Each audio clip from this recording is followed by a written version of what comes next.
Have y'all heard that diss track by Chris Brown about Quavo? Oh my god, between that and Drake's mariachi band telling Metro to go make some drums, this is gonna be a funny ass summer. When I was in college, I did an internship in Middlebury, Vermont over a summer, and my research was on children's culpability when they are eyewitnesses in crimes against women and children.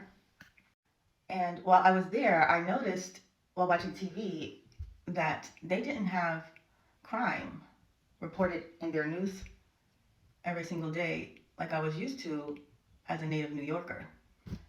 So that was shocking because I just assumed that they did have crime like everywhere else. But in actuality, that was a very safe and quiet, sleepy town. At that point is when I realized how immune I had become to all the sirens and the crime and the reportings of the killings that I had become used to while growing up in New York City. Just this week in Georgia, where I live now, a black man was sentenced to death for paying a mother, a black mother, $2,500 for the sadistic pleasure of being able to rape her child, a 5-year old. The death penalty is not enough. It's not enough. And I think the mother should be charged as well. I saw another story of how two 9-year-old boys coerced a 9-year-old girl to come into the bathroom of their school and proceeded to sexually assault her. One of the boys' parents are responsible for reporting the incident. And do you know what they did to those boys? They suspended them for 1 day. A suspension for grade. And this is what enabling looks like. When the judicial system enables them, the school system enables them, and the parents enable them, they will grow up to commit more heinous acts of violence, rape, assault, and battery against women in the future. And they will have not been labeled the sex offenders that they are. As a parent of sons myself, I can empathize with the heartbreak that their parents must have felt to find out that their sons went to school and did something like this to a little girl. But also, they need to be punished for what they did. They need to be labeled as sex offenders. They need to get therapy. They need to go to juvenile detention. They need to be removed from that school. Because when you don't, they will grow up to be a repeat offender.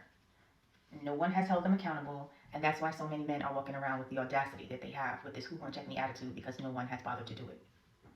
Speaking of misogyny and audacity, I was on Publix Live yesterday, I think, and one of his subscribers, another male, got on to thank him profusely, which was very heartwarming and heartfelt, about the work that he is doing to bring light to expose and illuminate the atrocities that women are facing in their homes and in relationships and society at large by the patriarchy, misogyny, and narcissism at the hands of men.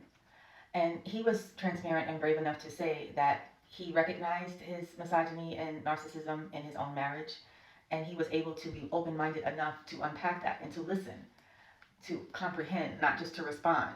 Because a lot of the men on his panel that get up to speak are vying to take him down. They're trying to silence him or to find a flaw in what he is saying when he's simply just trying to help them and isn't pandering to men, or women rather. He's trying to help you guys get some, right? Less incels, less violence. So you can't disrespect women, go on Twitter and tell the world by the droves, thousands even, how much you hate your wives and girlfriends, and still expect these women to want to sleep with you. That makes no logical sense. But then again, you all are not very logical at all.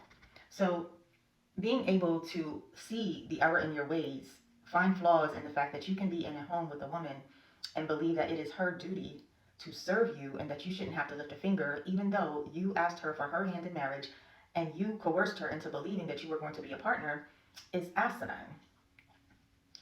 He admitted that although he is the one in the relationship that likes to live in a clean house and that his wife and daughters don't share that same mentality, he still thought that it was her job as the woman to be the one running around picking up after everyone else, even though it was something that bothered him personally.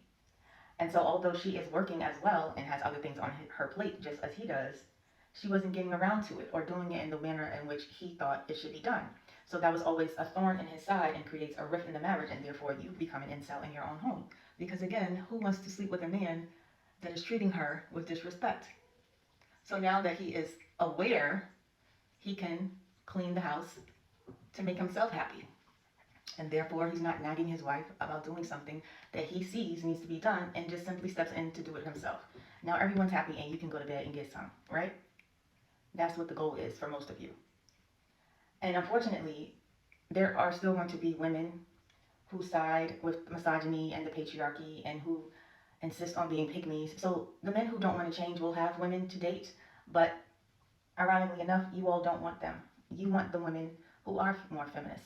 Like, you want the women who are independent. You want the women who do not want to be submitting to you as a doormat. You want to break them down and change their minds because it's more challenging and fun that way. So at the end of the day, if you refuse to change and the women aren't backing down, you're going to be unhappy with your state of being single and having to beg somebody or pay somebody to give you some attention. And the women will just run off into the sunset with the peace that they have been asking you for this entire time. For some of you, it is not too late to get your wife to take the divorce off the table. But for a lot of you, you have way too many strikes on your record, literally and figuratively. So kudos to you, public. Keep up the great work. And if you are a man who needs to unpack the misogyny and patriarchy and narcissism that you suffer from, and you're not too prideful to take counsel and advice from a man who has stood in the same place that you have, go give him a follow.